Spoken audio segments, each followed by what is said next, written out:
Terminamos o primeiro turno das eleições para o governo do Pará. Devo dizer que nas eleições para o governo do Estado e para o Senado Federal, o Instituto Iveiga, que é feito por mim e coordenado por mestrandos e doutorandos da Universidade Federal do Pará, ligado à ciência política, teve a felicidade de se aproximar dos resultados.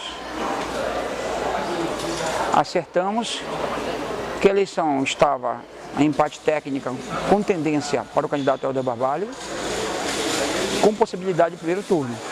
Helder só ganhou no primeiro turno por 7.000 votos. Para o Senado, nós éramos o único instituto que dizíamos que o segundo colocado seria Jefferson Lima. Todos os demais institutos diziam que o segundo colocado seria Mário Couto. E acertamos com precisão também. Devo dizer para vocês que em uma pesquisa, o número encontrado, a margem de confiança de 95%, quer dizer, se aquela pesquisa se repetir 95 vezes, ou 100%, ou 100 vezes, a possibilidade de dar o mesmo resultado é 95%. Significa que tem uma margem de erro de 5% que você efetivamente pode errar uma pesquisa. Você pode errar uma pesquisa quando o coletor de dados desavisado entrevista um determinado nicho de um candidato. Por isso é problemático você fazer pesquisas em feiras concentradas, em categorias como, por exemplo, coletores de lixo, que estão em um posicionamento muito próximo, ou em uma própria escola.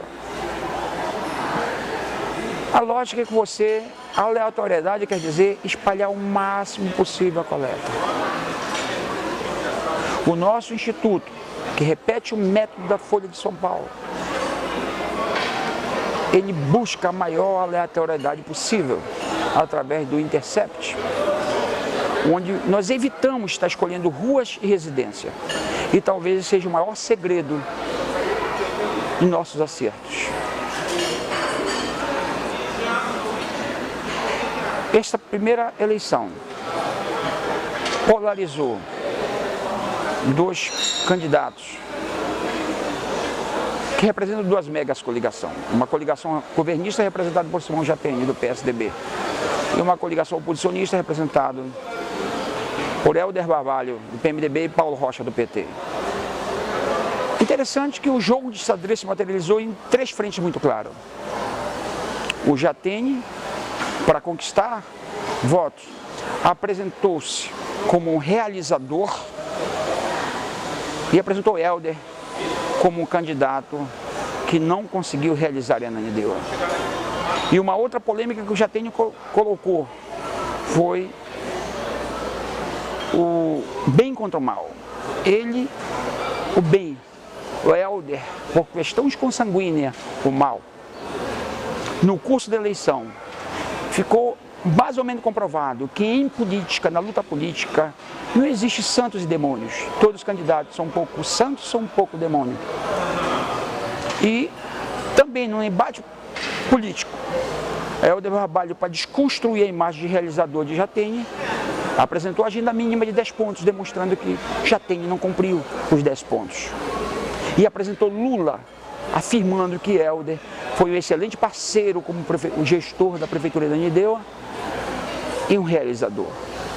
Deste confronto resultou uma eleição hiperpolarizada, onde o eleitorado manteve silencioso em torno de 10% até a véspera da eleição, e no momento de se posicionar, ele se posicionou exatamente na mesma proporção das preferências, dividida, com uma leve tendência para o candidato Helder Barbalho. Devo te dizer também que esta eleição demonstra para os atores políticos, para aqueles que acham que eleitor vende voto em boca de urna, aquela tática de contratar boca de urna, que é um instrumento de compra de voto disfarçado, não funcionou. Os números de Belém e Ananindeua, nós tínhamos feito pesquisas, bairro por bairro nas últimas 2 semanas, com um experimento. Os números que nós chegamos uma semana antes, é o mesmo número que chegava em Ananindeua e Belém. O que demonstra que que nós tivemos na região metropolitana mais de 100 mil boca de urna, no valor de R$30 e R$40, e na urna, este valor de boca de urna não alterou as tendências mostradas em nossas pesquisas, o que joga por terra a ideia que existe compra de voto em eleição majoritária. É verdade que na eleição proporcional, esse instrumento da boca de urna, que é a compra de voto disfarçado, ele funciona, porque o eleitorado não vê com muita responsabilidade, não dá um voto com muita dedicação na eleição proporcional, porque não tem condições de avaliar 800 candidatos, muito menos aqueles que detêm o poder. O eleitorado, na verdade, não lembra quem votou para deputado 2 anos depois, em 70% deles. Então, essa eleição foi muito importante, quebrou o mito. Podem gastar milhões e milhões em boca de urna, porque em eleição majoritária, o eleitor vota naquele que ele acha que é melhor. Agora, nesse segundo turno, cabe a Helder Barbalho aprofundar o debate na região metropolitana, enfrentando a problemática de quem é inexperiente e a problemática da demonização. E Simão Jatene, cabe a ele voltar aos interiores, tentar buscar reverter esse quadro de derrota flagrosa em 87% dos municípios forenses. A tendência que se coloca é que os partidos como PSOL, como PRTB, de imediato se deslocarem para o campo anti-Jatene. Independente da liderança do PSOL vir a declarar voto nulo, os seus eleitores não costumam migrar para isso.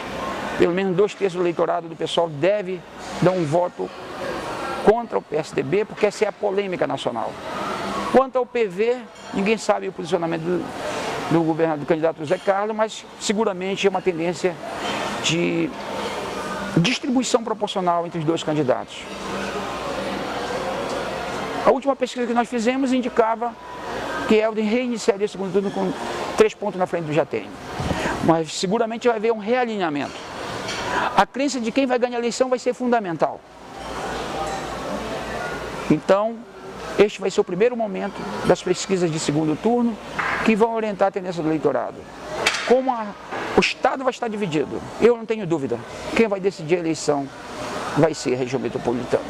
Por enquanto é só.